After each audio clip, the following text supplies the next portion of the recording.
अगर मन को शांत रखना चाहते हैं तो क्रोध और लालच से बचें, वरना कभी शांति नहीं मिलेगी। लोक कथा के अनुसार पुराने समय एक धनवान सेठ था।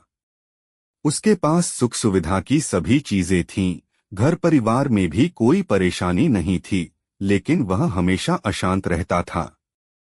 एक दिन वह अपने नगर से प्रसिद्ध के संत के पास गया। सेठ ने संत को अपनी समस्या बताई और कहा कि महाराज, मुझे कोई ऐसा उपाय बताइए जिससे मेरे मन को शांति मिले।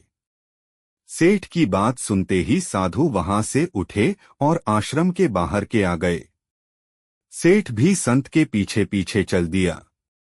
बाहर आकर साधु ने कुछ लकड़ियां उठाई और एक जगह पर उन लकड़ियों को जला दिया। संत थोड़ी थोड़ी देर में आग में एक एक लकड़ी डाल रहे थे। सेठ ये सब देख रहा था। कुछ ही देर में आग बहुत तेज हो गई।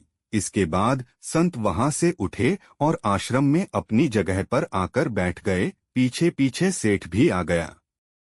सेठ ने संत से फिर कहा कि महाराज, मेरी समस्या का कोई हल बताएं।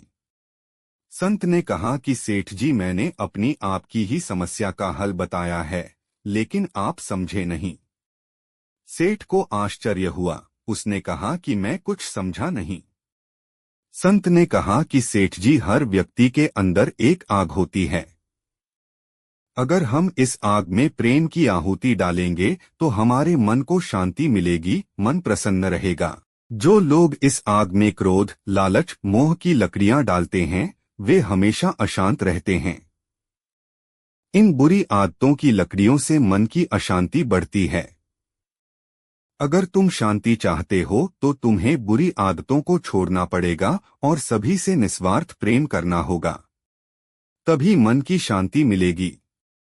कथा की सीख। इस कथा की सीख यही है कि जब हम अपनी बुराइयों का त्याग नहीं करेंगे, तब तक मन शांत नहीं होगा। क्रोध और लालच की वजह से मन में इधर उधर के व्यर्थ विचार चलते रहते हैं। इनसे बचना चाहिए, तभी अशांति दूर हो सकती है।